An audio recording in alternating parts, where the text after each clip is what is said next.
अस्सलाम वालेकुम नाज़रीन, मैं हूँ इरफान मजीद और आप देख रहे हैं हमारा फेसबुक और यूट्यूब चैनल।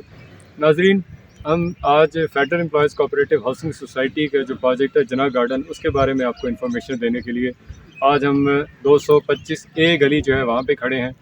यहाँ पे एक सबसे पहले तो मैं आपको बताऊँगा कि यहाँ पे फातिमा कमर्शियल जो है यहाँ पे एक प्रोजेक्ट है जो 2017 के प्रोजेक्ट में भी जो कर्नल साहब का दौर था उस दौर में भी ये अप्रूव प्रोजेक्ट था।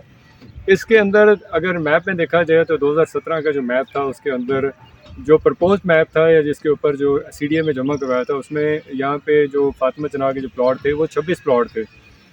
लेकिन जो मौजूदा जो इस वक्त जो मैप देखा जा रहा है, जिसको हम आपको अपनी स्क्रीन पे भी दिखाएंगे, यहाँ पे फातिमा जना के जो प्लॉट है उसकी तादाद बढ़ा के जो है वो 40 कर दी गई है। और यहाँ पे देखा जाए तो चाइना कटिंग भी हो रही है। यहाँ पे जो 225A, 225B और 226A जो है वो गली यहाँ पे क्रिएट की गई। यहाँ पे कुछ प्लॉट जो है वो पिछली मैनेजमेंट कमेटी ने क्रिएट किए। मैं चाहूँगा कि मेरे कैमरामैन जो है वो दिखाएं कि ये जो 3 प्लॉट थे वो पिछली दफ़ा क्रिएट हुए हैं वो किस जगह पे हैं। तो पिछली दफ़ा जो कुछ हुआ वो एक री नंबरिंग का खाता था जिसमें पिछली मैनेजमेंट से थी, उसके तमाम जो केसेस थे जो FIA में गए, FIA ने उसके ऊपर इंक्वायरी की और वो एक 2 अरब रुपए की जो लाइबिलिटी है जो करप्शन साबित हुई है वो 1200 प्लॉट जो री नंबर हुआ था उसके ऊपर हुआ है। ये प्लॉट की जो डिटेल है वो यही है कि 225A जो है इसके अंदर ये पिछली मैनेजमेंट ने 3 प्लॉट क्रिएट किए और मौजूदा मैनेजमेंट कमेटी ने एक और नया प्लॉट जो है वो यहाँ पे क्रिएट किया जो 30-60 का प्लॉट है। जहाँ पे ये पीछे मैं आपको दिखाना चाह रहा हूँ, ये जहाँ पे आप देख रहे हैं कि जहाँ पे मट्टी जो है खुदाई हुई है, ये एक नई कटिंग है यहाँ पे। तो समझ से बालातर है कि ये क्या सिलसिला चल रहा है कि मैनेजमेंट कमेटी जो है ये मेंबरान को प्लॉट दे रही है। कोई ऐसा मेंबर आज तक सामने नहीं आया जिसको हमने ये उससे सुना हो कि ये प्लॉट उसको मिल रहा है।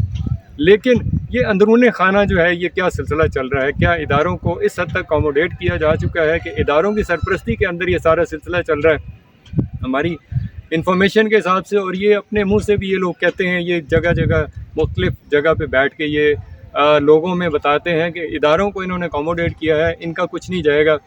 लेकिन अगर आप लोग जो हैं वो किसी जगह पे भी शिकायत लेके जाएंगे तो आपको उसके संगीन नताइज भुगतना पड़ेंगे। आप अपना पैसा खर्च करेंगे, वकील लेके जाएंगे, आप अपना टाइम ज़ाया करेंगे, लेकिन हमने आप ही के पैसे से जो वकीलों की एक फ़ौज रखी हुई है वो फ़ौज जो है वो आपके ख़िलाफ़ खड़ी कर दे जाएगी। और जो हमने अंदरूनी खाना बदमाश पाले हुए हैं जो आपको थ्रेट करते हैं, जो आपको फैमिली को थ्रेट करते हैं, जो आपकी जान के दुश्मन बने हुए हैं, ये सब सिलसिला चल रहा है। जगह जगह ये सिलसिले चल रहे हैं। आखिर इसकी रोकथाम कौन करेगा? आखिर इदारों में ये बातें चल रही हैं। आजकल DG कोऑपरेटिव के पास इंक्वायरी चल रही है, उसके अंदर भी ये बात हो रही है कि आखिर ये मेगा स्कैंडल जो है इसका रोकथाम कौन करेगा। पिछली मैनेजमेंट जो है, जो मेजर आफ्ताब साहब जिसके सदर थे, उसके जो नायब सदर थे वो इरशादुल्लाह तारड़ थे। इरशादुल्लाह तारड़ साहब ने जितनी री नंबरिंग के लेटर साइन किए हैं वो एक संगीन जुर्म था। यानी यहाँ तक सुनने में आया था कि इरशादुल्लाह तारड़ जो है उन्होंने एक्स्ट्रा लेटर जो है उनके घर में पड़े होते थे, किसी टाइम किसी को अलॉटमेंट लेटर जारी कर दिया जाता था और उसके ऊपर साइन जो है वो इरशादुल्लाह तारड़ साहब करते थे और उसके ऊपर स्टैंप जो थी वो उनकी जेब में पड़ी होती थी। इस हद तक जो है सोसाइटी के रिकॉर्ड को टेम्पर किया गया और इस वक्त भी सोसाइटी के जो एसेट्स हैं उसको दोनों हाथों से लूटा जा रहा है। और मैं सवालिया निशान है उन इदारों के ऊपर, रजिस्ट्रार के ऊपर, कि जब उनके पास एप्लीकेशन दी जाती है उसको मार करके कहीं ना कहीं भेज दिया जाता है, डिप्टी रजिस्ट्रार के पास भेज दिया जाता है कि हमने पिछले दिनों एक एप्लीकेशन दी, डिप्टी रजिस्ट्रार के पास मार्क होगी, आज 2-3 महीने हो गए हैं, उसके ऊपर डिप्टी रजिस्ट्रार के पास टाइम ही नहीं है कि उनको सुनने का। और उनके वकला आके बदतमीज़ी करते हैं कि ये लोग जो हैं वो एप्लीकेशन देने का इनको शौक़ है और ये काम नहीं करने देते। आखिर हमारा रजिस्ट्रार से और डिप्टी रजिस्ट्रार से यही क्वेश्चन है कि आखिर ये क्या काम कर रहे हैं। ना ये रहायशियों को सहूलतें मुहैया कर रहे हैं जहाँ पे बिजली, पानी और इंफ्रास्ट्रक्चर जो है वो आप देख रहे हैं कि ये गलियाँ जो हैं इनकी सूरत हाल क्या है। मैं अपने कैमरामैन से ये भी कहूँगा कि ये जो 143 नंबर की गली है आप इसको विज़िट कराएं कि वहाँ पे सूरत हाल क्या है, कि यहाँ पे जो रोड है उसका क्या हाल है। यहाँ पे लोगों के घर देखे, लोगों ने करोड़ों रुपए लगा के ये घर बनाए हुए हैं, लेकिन क्या आप ये समझते हैं कि जब यहाँ पे कोई गेस्ट आता होगा वो ये कहता होगा कि आप किसी सोसाइटी में रहते हैं? यानी आजकल जो आसपास जो गांव हैं उनके हालात ये हैं कि वहाँ पे वापडा का मीटर लगा हुआ है, गैस मिल रही है और उनके पास एक कंप्लीट जो है स्ट्रक्चर बना हुआ है। लेकिन यहाँ पे ये सोसाइटी है जना गार्डन जिसके अंदर जो मेगा स्कैंडल है, जिसके ऊपर जो पिछली मैनेजमेंट है ये उसी का तसलसल है, ये उसकी बी टीम कहलाई जाती थी, जिसमें सदर और नायब सदर ने इस वजह से रिज़ाइन दिया था कि ये जो मौजूदा 11 लोग हैं वो करप्शन के जो हैं वो झंडे गाड़ रहे हैं।